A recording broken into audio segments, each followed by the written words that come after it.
ગાંધીનગરના ચિલ્લોડા પોલીસ સ્ટેશનમાં કાર્યરત પોલીસ કોન્સ્ટેબલ યુવરાજસિંહ શંકરસિંહ નારૂકાને એન્ટી કરપ્શન બ્યુરો એસીબીએ લાંચ લેતા પકડી પાડ્યો છે।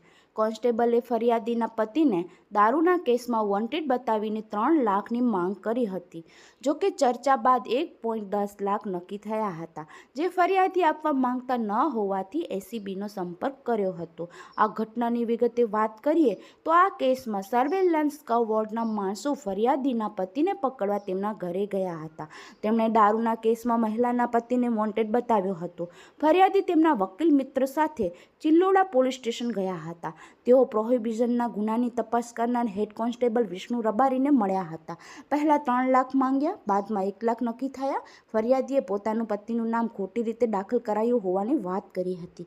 તેમણે પતિને હેરાન ન કરવાની વિનંતી કરી હતી। હેડ કોન્સ્ટેબલે આરોપી યુવરાજસિંહને મળવાનું કહ્યું હતું। યુવરાજસિંહે પ્રથમ 3 લાખની માંગણી કરી હતી। લાંબી ચર્ચા બાદ રકમ 1.10 લાખ નક્કી થઈ હતી।